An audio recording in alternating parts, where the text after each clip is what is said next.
The handwriting was all loops and cheerful curls. The message was a knife. No +1s for single aunts. We're keeping it intimate. XO, Brielle. My niece had just drawn her battle line on fancy cardstock. I held it under my desk lamp for a long moment, studying the looping cursive, the passive-aggressive heart dotting the I in intimate. My niece was getting married. I was not allowed to bring anyone because I was single. The math was simple, the insult crystal clear. I could have declined, I should have declined. Instead, I RSVP'd yes and began planning. I'm Caitlin Stedman, I'm 45 years old. For the past 19 years, I've served in the United States Marine Corps, currently holding the rank of Lieutenant Colonel. I've led logistics operations in 3 combat zones, coordinated humanitarian relief efforts that saved thousands of lives, and trained 2 generations of Marines in supply chain management under fire. The scar on my left shoulder is from shrapnel in Helmand Province. The commendation on my chest is for meritorious service during the Haiti earthquake relief. My family thinks I work in event logistics for a private company. They think I plan corporate retreats and hotel conferences. They think I make maybe $45,000 a year, live paycheck to paycheck, and can't afford nice things. They think this because I let them think it. 6 weeks is plenty of time to make arrangements. I've been playing this game for so long that sometimes I forget what the truth looks like. It started innocently enough. When I joined the Marines at 26, older than most recruits, hungry for purpose after years of directionless retail jobs, I didn't tell my family right away. My sister Tiffany had just gotten engaged to a software engineer. My mother was planning a wedding that cost more than my first car. The timing felt wrong to announce I was shipping out to Paris Island for basic training. So I said I got a job with an events company. Decent pay, lots of travel, nothing glamorous. By the time I came home on leave 3 months later, 30 pounds of muscle heavier, my hair regulation short, my entire being rewired for discipline and purpose, the lie had already calcified into family fact. "How's the event planning going?" my mother asked over Sunday dinner. I opened my mouth to correct her, to explain, to finally tell the truth. But Tiffany was showing off her engagement ring, and my father was complaining about property taxes, and the moment slipped past like water through a storm drain. So I said it's good, busy, and that became the script. Years passed, I deployed to Iraq, I earned my commission, I moved up through the ranks, 2nd lieutenant, 1st lieutenant, captain. Each promotion came with more responsibility, more respect, more proof that I'd found exactly where I belonged in this world. But at family dinners, I was still just Caitlin, the event planner. The cognitive dissonance created a strange double life. At work, Marines called me ma'am and snapped to attention when I entered a room. In my family's living room, my brother-in-law asked if I could use my connections to get him a discount on a hotel ballroom for his company party. "It doesn't really work that way," I said. "Come on, you must know somebody. That's the whole point of your job, right? Connections?" I smiled and changed the subject. The thing about maintaining a lie isn't the initial deception, it's the compound interest. Every family gathering added another layer of false assumptions. My mother worried about my retirement savings. My father suggested I look into more stable career paths. Tiffany bought me a blazer from Marshall's for Christmas with the tag still on it, $29.99, thoughtfully selected for someone who couldn't afford better. I wore it once, to make her happy, even though my dress uniform cost more than her mortgage payment. But the worst offender was always my niece, Brielle. Tiffany's daughter, 28 years old, working in pharmaceutical sales and engaged to a cardiologist named Preston. She'd grown up watching her mother treat me like the family charity case, and she'd inherited the same dismissive tone, the same pitying glances. At her engagement party last year, she'd pulled me aside with wine-breath sincerity. "Aunt Caitlin, I really admire you." "Thank you," I said, wary. "No, really, I mean, you've never had much, but you keep showing up. That takes guts." She squeezed my hand. "I want you to know, when Preston and I have our wedding, you're invited. We won't make you pay for anything. It's our gift to you." The condescension was so thick I could have cut it with my kabar knife. I thanked her. I smiled. I went home and ran 8 miles in the dark to burn off the rage.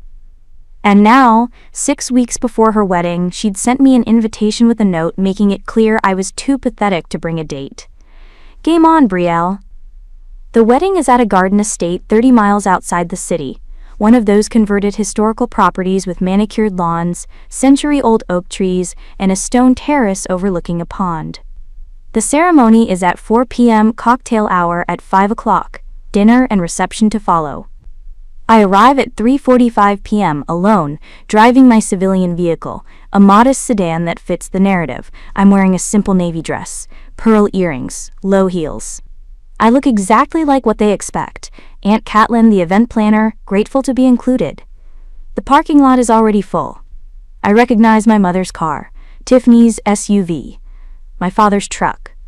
Extended family I haven't seen in years. Brielle's friends, young and glossy, stepping out of luxury vehicles in pastel dresses and expensive sunglasses.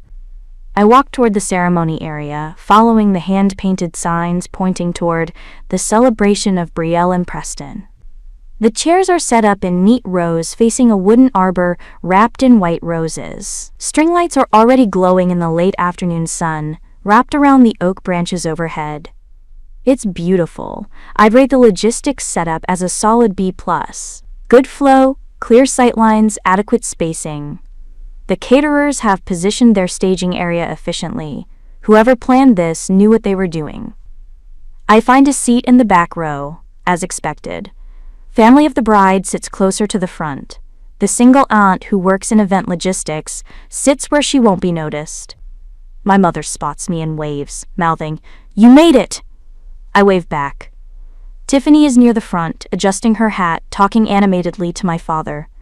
She doesn't acknowledge me. The ceremony starts on time. Brielle walks down the aisle in a dress that probably cost more than I make in a month. According to the salary they think I make, anyway. She looks happy. Preston looks nervous. The officiant gives a generic speech about love and partnership. I sit through it all with my hands folded in my lap, watching, waiting. The ceremony ends. Everyone applauds. Brielle and Preston kiss. The photographer swoops in like a tactical drone, capturing every angle. Cocktail hour begins. This is when it starts. I'm standing near the bar, holding a glass of white wine I haven't touched, when Tiffany finds me. "Catelyn, you look nice. Is that new?" "A few years old," I say. "Well, you wear it well." She glances around, then leans in conspiratorially. "Listen, I know Brielle's note about +1s was a little direct, but you understand, right? They're trying to keep costs down. Weddings are so expensive." "Of course," I say. "I mean, you get it. You work in events. You know how these things add up." "I do." She pats my arm. "I'm glad you're here. Brielle was worried you'd be offended." Before I can respond, Brielle herself appears, glowing and breathless, trailing a small entourage of bridesmaids. "Aunt Catelyn!" She air kisses near my cheek. "You made it!" "Congratulations," I say. "Beautiful ceremony." "Thank you. We're so happy." She gestures to the estate around us. "Can you believe this place? Preston's parents helped us book it. It was so hard to coordinate, but totally worth it." One of her bridesmaids, a blonde in a rose-colored dress, chimes in. "Brielle basically planned this whole thing herself." "I had help," Brielle says modestly. "But yeah, it was a lot of work. Aunt Catelyn, you probably know how crazy wedding logistics can get." "I have some experience," I say. "See, that's what I told Preston. I said my aunt works in events, she gets it. Not like high-end stuff, but she understands the basics." The blonde bridesmaid giggles. "Not high-end?" Brielle flushes slightly. "I just mean, corporate events versus private celebrations. Different worlds." I sip my wine. Very different. "Anyway," Brielle says, already scanning the crowd for more important people to greet. "I'm so glad you could come. Make sure you try the hors d'oeuvre. They're amazing." She floats away, trailing laughter and perfume. Tiffany watches her go, beaming with pride. She's so poised, takes after her mother. "Clearly," I say. An hour passes. I make small talk with distant cousins. I compliment centerpieces. I nod sympathetically when people complain about traffic. I am exactly who they expect me to be, wallpaper in a navy dress. And then, at exactly 6:47 p.m., I see them arrive. 4 Marines in dress blue uniforms walking across the lawn toward the reception tent. Right on schedule. The thing about being a lieutenant colonel is that you accumulate favors. You lead people through hell, you bring them home safe, you write commendations that change their careers, and they remember. 3 weeks ago, I called in one of those favors. Gunnery Sergeant Mireya Kerr served under my command in Afghanistan, saved my life during an IED ambush by dragging me behind a concrete barrier while rounds snapped overhead. Now she's stationed at Quantico, leading ceremonial details. "Ma'am," she said when I explained what I needed, "it would be my honor." "You're sure?" I asked. "It's unorthodox." "Ma'am, you pulled my ass out of the fire in Kandahar. You want a flash mob of Marines doing the Macarena at your niece's wedding? I'll make it happen." I laughed. "Just the honor guard will be fine." "Copy that. We'll make it memorable." And now, watching them cross the lawn in perfect formation, gunny car leading, 3 junior Marines flanking, I feel something I haven't felt in years at a family gathering. Pure savage joy. They're impossible to miss. Dress blues are designed to command attention. Midnight blue coats with red trim, white covers, swords gleaming at their sides. Every head in the reception area turns. Conversations stop mid-sentence. Brielle, standing near the head table with Preston, freezes with a champagne flute halfway to her lips. My mother's hand goes to her throat. The Marines march directly toward me. I set down my wine glass and stand straighter, muscle memory taking over. Gunny Carr stops 3 paces in front of me, her Marines flanking her in perfect alignment. Her hand snaps to her brow in a crisp salute. "Lieutenant Colonel Stedman," she says, her voice carrying across the suddenly silent reception. "Marine Honor Guard reporting as requested, ma'am." I return the salute. "Thank you, Gunnery Sergeant. At ease." They drop their salutes in unison, a synchronized crack that echoes off the stone terrace. The silence is absolute. I can feel every eye on me, my mother's shock, my father's confusion, Tiffany's dawning horror. And Brielle, sweet, condescending Brielle, standing frozen by the head table, her champagne flute tilting in her hand. The liquid spills, a slow-motion cascade of pale gold soaking into her white dress. She doesn't notice. She's staring at me like I've just materialized from another dimension. "Aunt Catelyn?" she whispers. "What?" Gunny Carr maintains her professional bearing, but I catch the slightest hint of satisfaction in her eyes. "Ma'am, the detail is ready to present honors whenever you're ready." "That won't be necessary, Gunny," I say calmly. "I appreciate you coming. Please, enjoy the reception. There's an open bar." "Aye, ma'am," she nods to her team. "You heard the colonel. Make yourselves comfortable. Semper Fi." "Semper Fi, ma'am," they chorus. As they disperse toward the bar, professional but clearly pleased with themselves, my family begins to close in. My mother reaches me first. "Catelyn, what is happening? Why did they call you?" "Lieutenant Colonel," I finish. "That's my rank, Mom. United States Marine Corps, 19 years of service." Her mouth opens, closes, opens again. "You're in the military?" "Yes." "Since when?" "Since I was 26. Tiffany pushes forward, her face flushed. "You told us you worked in event logistics." "I do," I say. "Military logistics, supply chain management, humanitarian operations, combat zone coordination. It's very detailed work." "But you said—" "I said I worked in logistics."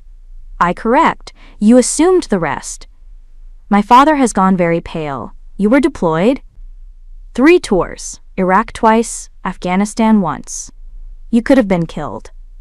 "Yes." Brielle has abandoned her champagne and is now standing beside her mother, staring at me like I'm a stranger. "Why didn't you tell us?" This is the question I've been waiting for, the one that matters. I meet her eyes. My niece, who thought I was too pathetic to bring a date, who pitied my cheap clothes and my small apartment and my quiet life. Because you never asked, I say simply. You were so certain you knew who I was, what I did, how much I was worth. It never occurred to you that you might be wrong. That's not fair, Tiffany says, her voice shaking. You lied to us. I gave you vague answers and you filled in the blanks with your own assumptions. I say, there's a difference. My mother is crying now, soft tears running down her face. We didn't know, we thought you were struggling, we wanted to help. I know, Mom, but I didn't need help. I never did. The aftermath unfolds in slow motion. Brielle retreats to the bridal suite to change her champagne-soaked dress, her friends fluttering around her like anxious birds. Preston hovers awkwardly, clearly out of his depth, asking if anyone needs anything. Tiffany corners me near the dessert table, her voice low and furious. You did this on purpose. You humiliated Brielle at her own wedding. I was invited, I point out. I came alone, as requested. I didn't plan for the honor guard to arrive, they insisted. Apparently I've earned some respect in my career. This is so typical of you, she hisses. Always making everything about yourself. Says the woman who spent 20 years assuming I was broke without ever asking a single question about my actual life. She flinches. We cared about you. You pitied me. I correct. There's a difference. She walks away without another word. My father finds me an hour later.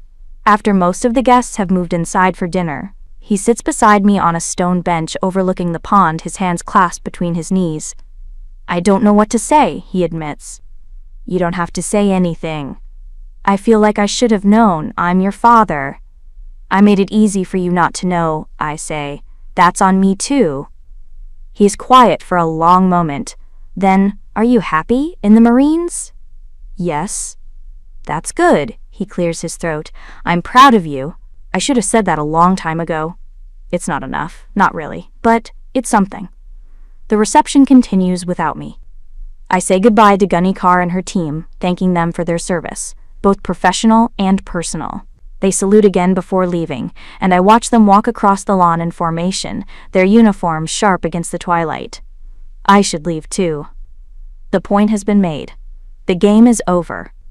But I find myself lingering, watching through the windows as my family sits at their assigned tables, eating overpriced chicken and making awkward conversation. Brielle has returned in a different dress, pale pink instead of white, and she's smiling again, but the smile doesn't reach her eyes. Tiffany keeps glancing toward the door, like she's waiting for me to come back, to apologize maybe, to explain further. I won't. My mother sits with my father, her hand over his, both of them looking older than they did this morning. I feel not guilt, exactly, but something adjacent to it, a kind of hollow victory. I orchestrated this reveal, I planned it down to the minute. I wanted them to see me, really see me, for the first time in nearly 2 decades. And they did. But now that they have, I realize the image they're seeing is just as curated as the lie I've been living. They see the uniform, the rank, the honor guard. They see status and respect and authority. They still don't see me. Maybe they never will. I leave at 8:30 p.m. before the cake cutting. I text my mother that I'm heading home, that I'm tired, that I hope everyone enjoys the rest of the evening. She responds immediately. Can we talk tomorrow? I type and delete 3 responses before settling on. Maybe. I'll let you know. Driving home through the dark, I replay the moment over and over. The look on Brielle's face. The champagne spilling. The absolute silence when Gunny Carr called me Lieutenant Colonel. It should feel satisfying. It should feel like justice. Instead, it feels like I've won a battle but lost something I can't quite name. 3 days pass before Brielle calls. I almost don't answer, but curiosity wins out. Aunt Catelyn? Her voice is small, uncertain. Can we talk? We're talking now. In person, I mean? Coffee, maybe? I agree, before I can talk myself out of it.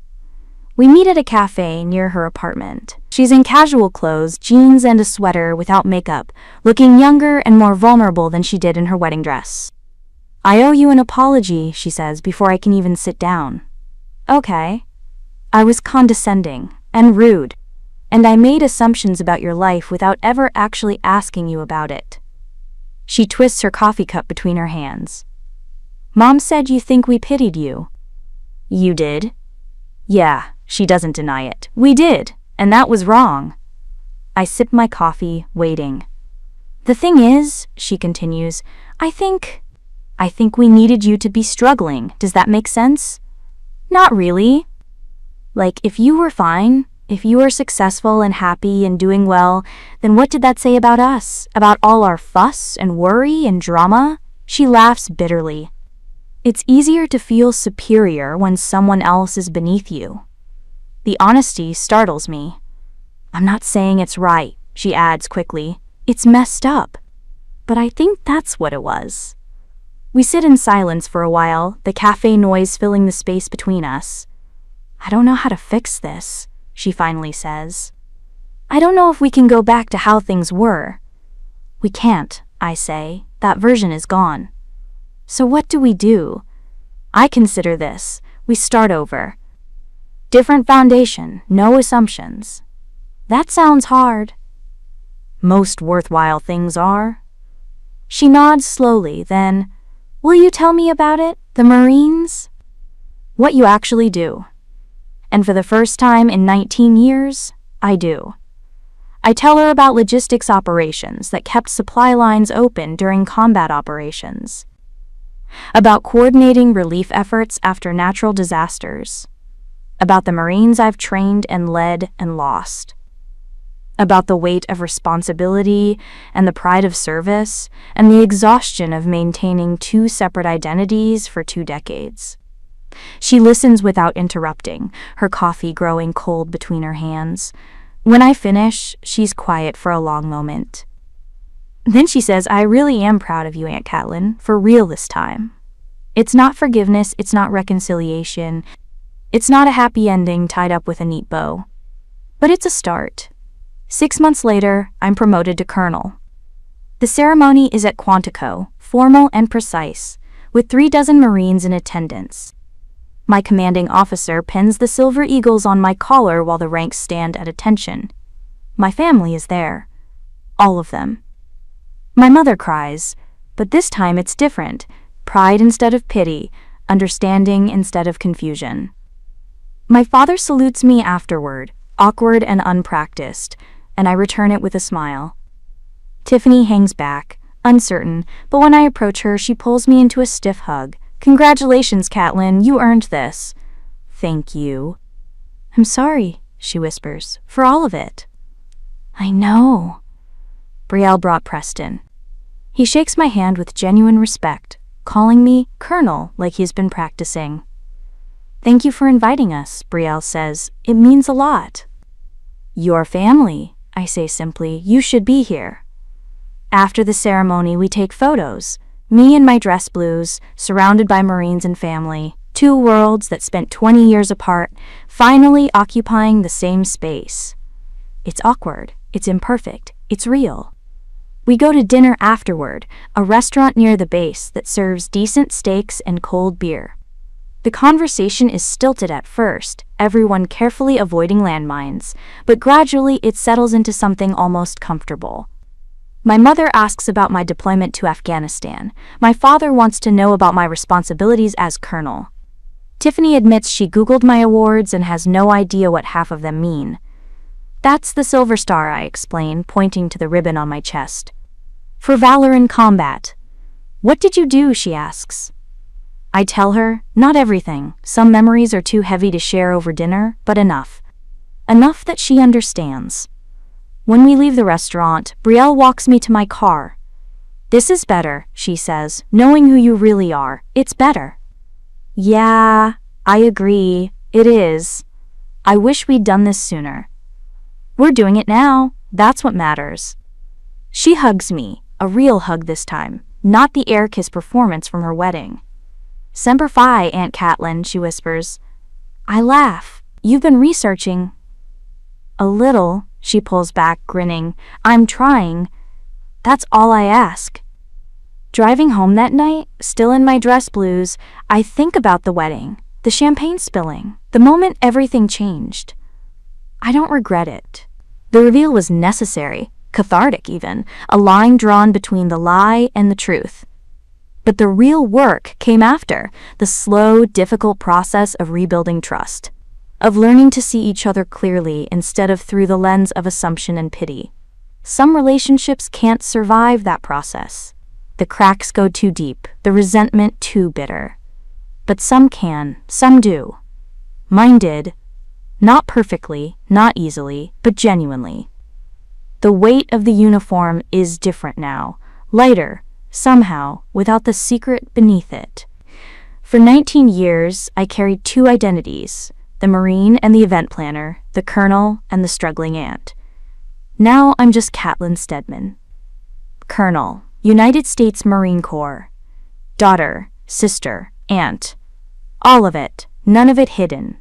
Finally, completely, myself.